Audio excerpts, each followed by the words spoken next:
Welcome to my channel one step to success. कैसे हैं आप सभी? आप सभी का वेलकम फ्रेंड्स मेरे चैनल पर। जैसा कि आप सभी जानते हैं कि हम डेली आप लोग अलग अलग विषयों पर सेशंस प्रोवाइड करा रहे हैं।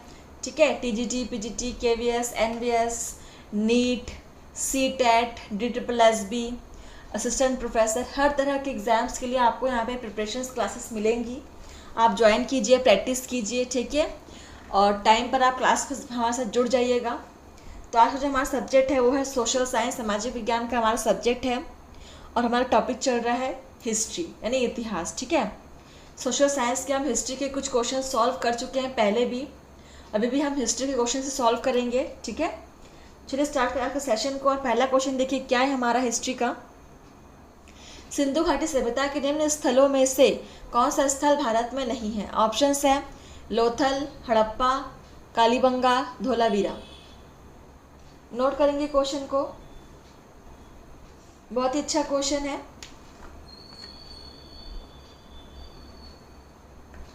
क्लास को सब्सक्राइब कर लीजिए। चलिए, तो सिंधु घाटी सभ्यता के बारे में सभी ने पढ़ा हुआ है, इससे पहले भी हमने इसके बहुत सारे क्वेश्चन सॉल्व किए हैं। ठीक है, और जिन्होंने नहीं सॉल्व किए हैं वो जाकर के स्टार्टिंग से हमारे सेशंस को अटेंड कीजिए। क्लास 1 से, डे 1 से आप अटेंड कीजिए क्लास को, तब आपको इजी पड़ेगा। ठीक है,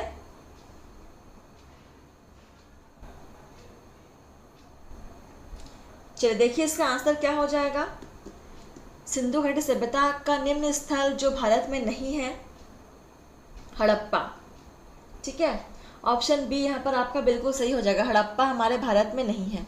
चलिए अगला क्वेश्चन देखिए 231। निम्नलिखित में चारों में से कौन सा एक वेद नहीं है?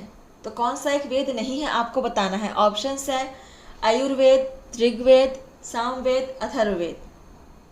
बहुत ही इजी क्वेश्चन है, आंसर क्लियरली दिख रहा है यहाँ पर, फिर भी आप लोग बताएंगे आंसर, मैं टाइम दे रही हूँ। तो फ्रेंड्स आयुर्वेद कोई वेद नहीं है, ठीक है, अथर्ववेद होता है लेकिन आयुर्वेद नहीं होता। सो ऑप्शन फर्स्ट ही है जो आपका सही है, क्योंकि ये कोई वेद नहीं है। क्वेश्चन नंबर 232 देखेंगे। हर्यंक राजवंश का संस्थापक कौन था? ऑप्शंस है अजातशत्रु, उदयन, बिंबिसार, महापद्म। हर्यंक राजवंश का संस्थापक कौन था? क्वेश्चन को नोट करेंगे। जो हमारे साथ नए जुड़े हुए हैं उनसे अनुरोध है कि आप क्लास को सब्सक्राइब कर लीजिए। ठीक है, इससे आपको डेली क्लासेस नोटिफिकेशन टाइम पर मिलते रहेंगे और आप किसी भी सेशन को मिस नहीं करेंगे। और सेशन को आपको मिस करना भी नहीं चाहिए, क्योंकि हर एक सेशन में बेहद इंपॉर्टेंट क्वेश्चंस यहाँ पे हम डिस्कस कर रहे हैं डेली। चलिए इसका आंसर कीजिएगा। हर्यंक राजवंश का संस्थापक कौन था? बिंबिसार। ठीक है, option C is correct. Question number 233। अष्टांगिक मार्ग किसके धर्म का सिद्धांत है? ऑप्शंस है वैदिक काल के, आर्यों के, जैन धर्म या बौद्ध धर्म।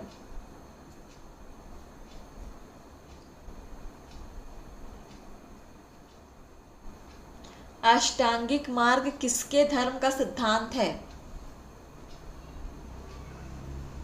नोट कर लिया सभी ने?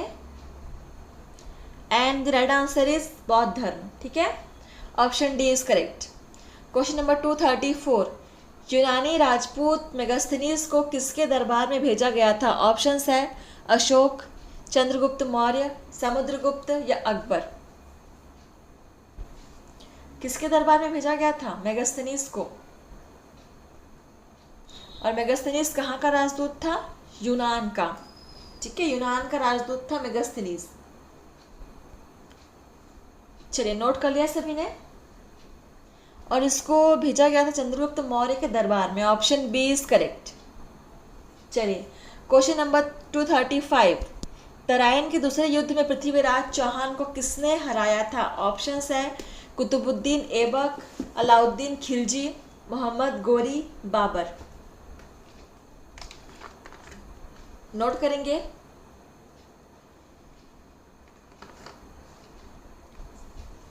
तराइन के दूसरे युद्ध में पृथ्वीराज चौहान को किसने हराया था? क्वेश्चन नंबर 235, मोहम्मद गोरी ने हराया था। Option C is correct. ये क्वेश्चन भी हमने पहले किया हुआ है, रिपीट हो रहा है, इंपॉर्टेंट है। क्वेश्चन नंबर 236 देखेंगे यहाँ पर, चित्तौड़ के विजय स्तंभ का निर्माण करवाया था। तो चित्तौड़ के विजय स्तंभ का निर्माण किसने करवाया था? ऑप्शंस देख लेते हैं। राणा कुंभा, राणा प्रताप, राणा सांगा या शेरशाह सूरी। चित्तौड़ के विजय स्तंभ का निर्माण किसने करवाया था? चित्तौड़ के विजय स्तंभ का निर्माण किसने करवाया था? राणा कुंभा ने करवाया था। ठीक है, क्या होगा answer? Rana Kumbha. Question number 237, Shyamji Krishna Verma ने इंडियन होम रूल सोसाइटी की स्थापना कहाँ की थी? ऑप्शंस है London, Paris, Berlin, San Francisco.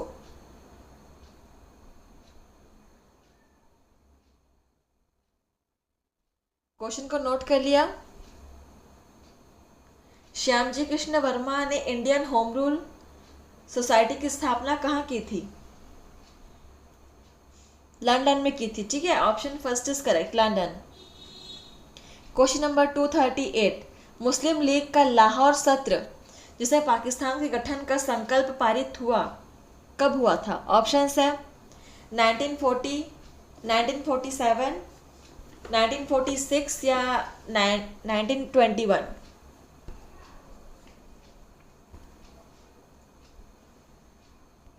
Question को नोट कर लेंगे। क्लास को लाइक शेयर कमेंट कीजिएगा फ्रेंड्स आप लोग। ठीक है, आपकी फीडबैक्स हमारे लिए बेहद इंपॉर्टेंट है। CTET के अगर आप तैयारी कर रहे हो सामाजिक विज्ञान की, तो आप यहाँ पे हिस्ट्री की प्रिपरेशंस कर सकते हो फ्रेंड्स। ठीक है, अभी हम हिस्ट्री के क्वेश्चंस करवा रहे हैं, इसके बाद आपको जियोग्राफी, पॉलिटिकल साइंस, आपके इकोनॉमिक्स की भी हम तैयारी कराएंगे, सोशल साइंस में। ठीक है, देखो, मुस्लिम लीग का लाहौर सत्र जिसमें पाकिस्तान के गठन का संकल्प पारित हुआ, ये कब हुआ था?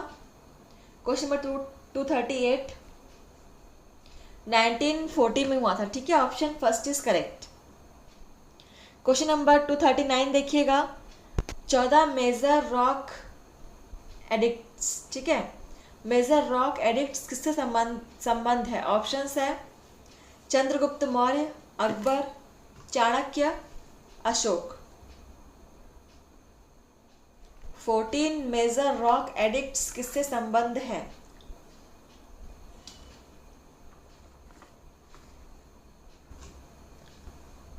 चलिए नोट कर लिया सभी ने। इसका आंसर देखिए क्या हो जाएगा, अशोक से संबद्ध है। ठीक है, तो option D is correct. Question number देखिए 240 नंबर क्वेश्चन है, शब्द कैवल्य किससे संबद्ध है? ऑप्शंस है जैन धर्म, बौद्ध धर्म, हिंदू धर्म या सिख धर्म। कैवल्य शब्द जो है वो किससे संबंधित है? नोट कर लीजिएगा। आप किसी भी क्वेश्चन को नोट करना बिल्कुल मत भूलिएगा। ठीक है, हर एक क्वेश्चन बहुत ही इंपॉर्टेंट है, इसको नोट कीजिएगा और घर पर आप इसको रिवीजन करेंगे डेली।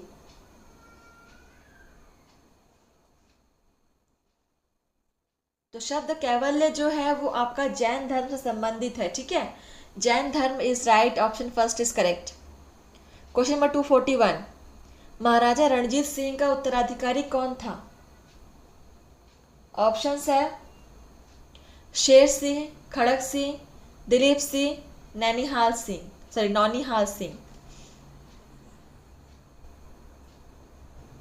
महाराजा रणजीत सिंह का उत्तराधिकारी कौन था?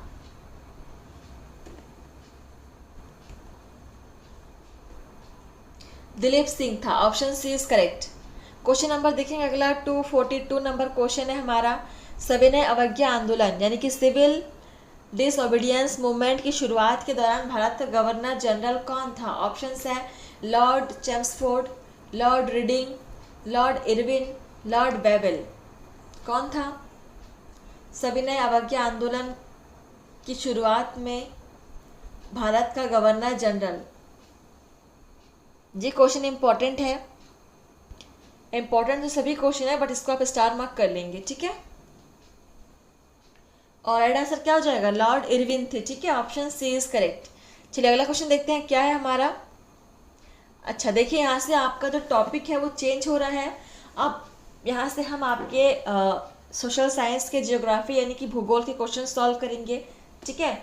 हमारे जो हिस्ट्री वाला सेशन, हिस्ट्री वाला जो टॉपिक था वो हमने समाप्त कर लिया बहुत सारे क्वेश्चंस के साथ। अब हम यहाँ से आपका भूगोल वाला टॉपिक स्टार्ट कर रहे हैं, ठीक है। चलिए पहला क्वेश्चन देखिए क्या है आपका जियोग्राफी का। निम्नलिखित में से सबसे छोटा सागर कौन सा है। ऑप्शन है अटलांटिक सागर, आर्कटिक महासागर, हिंद महासागर या प्रशांत महासागर। नोट करेंगे क्वेश्चन को। सबसे छोटा महासागर कौन सा है पूछा गया है। चलिए इसका आंसर हो जाएगा आपका आर्कटिक महासागर, ठीक है। Option B is correct. Note कर लेंगे। आपके जियोग्राफी के क्वेश्चन स्टार्ट हो चुके हैं यहाँ से। चलिए नोट करेंगे। ऑप्शन क्वेश्चन नंबर 2 है, सतह क्षेत्रफल के हिसाब से विश्व की सबसे बड़ी ताज़े पानी की झील कौन सी है। ऑप्शन है कैस्पियन सागर, एरी झील, झील बल्खश, सुपीरियर झील। ध्यान देंगे क्वेश्चन में क्या पूछा गया, सतह क्षेत्रफल के हिसाब से पूछा गया, ठीक है। सरफेस एरिया के हिसाब से, सतह क्षेत्रफल के हिसाब से विश्व की सबसे बड़ी ताज़े यानी कि मीठे पानी की झील कौन सी है। नोट कर लिया। तो इसका आंसर हो जाएगा आपका सुपीरियर झील, ठीक है। Option D is correct. Question number 3 देखेंगे, विश्व में सबसे बड़ा डेल्टा कौन सा है। ऑप्शन है Nile delta, Sundarban delta, Mekong delta, Lena delta. क्या है सबसे बड़ा डेल्टा विश्व का। नोट करेंगे क्वेश्चन को। आपके जियोग्राफी के क्वेश्चन स्टार्ट हो चुके हैं। चलिए आंसर करेंगे। हिस्ट्री के हम और भी क्वेश्चंस देखेंगे, आगे चलकर हम देखेंगे, ठीक है। अभी तक हम केवल आपके हिस्ट्री के क्वेश्चन से सॉल्व कर रहे थे, तो अभी कुछ आपके जियोग्राफी के कर लेते हैं, उसके बाद इकोनॉमिक्स के करेंगे, फिर से हम हिस्ट्री की ओर आएंगे, ठीक है। ऐसा नहीं है कि हिस्ट्री के क्वेश्चन समाप्त हो चुके हैं, समाप्त तो नहीं हुए हैं, और भी क्वेश्चंस हैं, लेकिन फिलहाल अब कुछ जियोग्राफी के कर लेते हैं, क्योंकि हमारे सोशल साइंस में आपका हिस्ट्री, जियोग्राफी, इकोनॉमिक्स, पॉलिटिक्स, ये सभी चीज़ें आ जाती हैं, सबको पढ़ना ज़रूरी है धीरे धीरे करके। चलिए तो विश्व का सबसे बड़ा डेल्टा क्या हो जाएगा, सुंदरवन का डेल्टा, ठीक है। Option B is correct. Question number 4 देखिए, चांद का गुरुत्वाकर्षण खिंचाव कितना है। ऑप्शन है पृथ्वी के खिंचाव का 1/6 मतलब 1/6वां भाग, 6वां भाग, पृथ्वी के खिंचाव का 1/4 भाग, पृथ्वी के खिंचाव का 1/8वां भाग, या पृथ्वी के खिंचाव का 1/10वां भाग। कितना है चांद का गुरुत्वाकर्षीय खिंचाव, ग्रेविटेशनल पुल। नोट करेंगे। चांद का गुरुत्वाकर्षीय खिंचाव कितना है। पृथ्वी के खिंचाव का 1/6वां भाग है, ठीक है। Option first is correct. Question number 5, हम सर्पिल प्रकार की जिस मंदाकिनी के बाहर बाह्य किनारे पर रहते हैं उसे क्या कहते हैं। यानी कि हम स्पाइरल टाइप की जिस मंदाकिनी यानी गैलेक्सी के बाह्य किनारे पर रहते हैं उसे क्या कहते हैं। ऑप्शंस है जेमिनी, उर्सा मेजर, मिल्की वे, आकाशगंगा या फिर लियो। इसको आप स्टार मार्क करोगे। हम जिस गैलेक्सी के बाह्य किनारे पर रहते हैं उसे क्या कहते हैं, मिल्की वे कहते हैं, ठीक है। आकाशगंगा कहते हैं। Option C is correct. चलिए तो फ्रेंड्स ये आपका लास्ट क्वेश्चन था, ठीक है। आपके जियोग्राफी के क्वेश्चन स्टार्ट हो चुके हैं फ्रेंड्स, आप लोग डेली क्लास अटेंड कीजिएगा, ठीक है। और क्लास को लाइक शेयर सब्सक्राइब करना मत भूलिएगा। तो मिलते हैं आपसे नए सेशन में। तो आज के लिए बस इतना ही, धन्यवाद।